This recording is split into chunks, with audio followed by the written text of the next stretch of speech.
Periya case വിധി അതൊരു അവസാന വിധിയാണെന്ന് കണക്കാക്കാൻ പറ്റില്ല. നീതിപീഠത്തെ സമീപിക്കുന്നതിനുള്ള അവസരങ്ങൾ അതിനകത്തുണ്ട്. ഇതിൽ ഉയർന്നു വന്നിട്ടുള്ളൊരു പ്രശ്നം CPM-നെതിരെ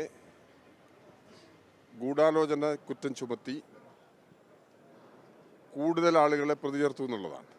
ഈ കേസിൽ അങ്ങനെ പ്രതി ചേർത്തിട്ടുള്ള പലരും ഈ കേസിൽ ശിക്ഷിക്കപ്പെട്ടിട്ടില്ല. നേരത്തെ അവിടെ ഒരു ക്ഷേത്രത്തിലെ ഉത്സവവുമായി ബന്ധപ്പെട്ട് പെരുങ്കളിയാട്ടം എന്ന ഉത്സവവുമായി ബന്ധപ്പെട്ട് പ്രശ്നങ്ങൾ ഉയർന്നു വന്നതായി CBIയുടെ കേസ് ഡയറിയിൽ പറഞ്ഞിട്ടുണ്ട്.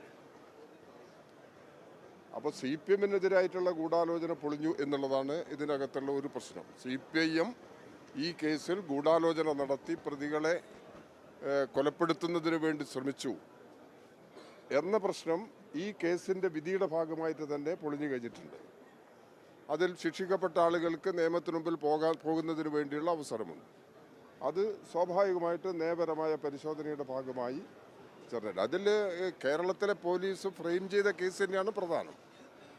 നേരത്തെ ഈ സംഭവത്തിൽ കുറ്റവാളികളെ പൂർണ്ണമായും നിയമത്തിന് മുമ്പിൽ കൊണ്ടുവരത്തക്ക നിലയിലുള്ള നിലപാടാണ് കേരള പോലീസ് സ്വീകരിച്ചത്.